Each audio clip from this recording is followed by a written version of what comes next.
삶아서 먹고, 찜으로 먹고, 튀겨서 먹고, 볶아서 먹고, 무궁무진한 레시피를 가진 계란. 한국인이 1년에 소비하는 계란이 몇 개인지 아시나요? 무려 135억 개. 특히 1인당 소비량은 EU 국가보다 높은 수준이죠. 그런데 이렇게 많은 계란을 선물해주는 닭. 혹시 닭이 어떤 곳에서 계란을 낳고 있는지 본 적 있나요? 닭이 사는 곳 하면 이런 모습을 떠올린 분들이 많을 겁니다. 하지만 이 좁은 철장 속에 암탉 6마리에서 8마리가 살고 있습니다. 사실상 마리당 공책 한 건보다 작은 면적에 사는 겁니다. 바닥부터 빽빽이 쌓인 배터리 같다고 해 배터리 케이지라고도 불립니다.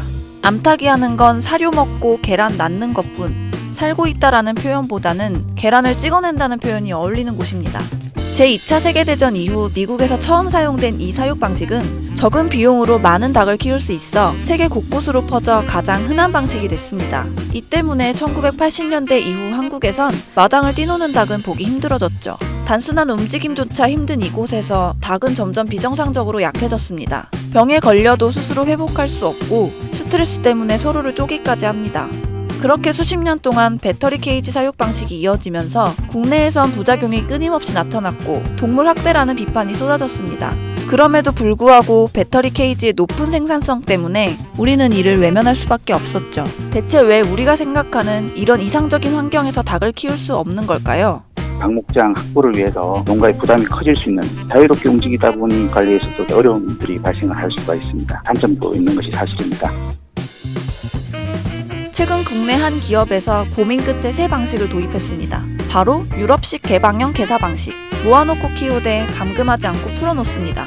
닭들은 높이 뛰어오르고 바닥에 몸을 부비고 깔집으로 목욕을 하고 배고프면 사료를 먹는 등 자유롭게 행동합니다. 자유롭게 움직일 수 있도록 본능을 충족시켜줄 수 있도록 관리나 생산성에 도움을 줄 수 있을 것으로 보입니다. 혼자 있고 싶거나 잘 땐 자기 우리로 자유롭게 드나들 수 있습니다. 닭은 이 날개짓을 함으로써 면역력을 스스로 높이는 효과가 있거든요. 닭들이 날개짓을 편안하게 할 수 있는 다단식 구조물로 되어 있고 횃대가 설치되어 있어서 일반적인 케이지 설비보다 스트레스를 덜 받는다는 것도 있는데요. 현재 유럽식 개방형 개사와 같이 닭의 습성을 존중하며 감금하지 않는 농가는 국내에서 고작 5%뿐. 2012년 배터리 케이지를 법으로 금지한 유럽에선 이 방식이 표준입니다. 미국에서도 맥도날드, 네슬레 등 기업들이 배터리 케이지에서 생산된 계란은 쓰지 않겠다고 선언하는 등 개선 노력을 하고 있습니다. 하지만 국내는 아직도 전체 농가의 95%가 반세기 전에 자리 잡은 배터리 케이지 방식에 의존하고 있습니다.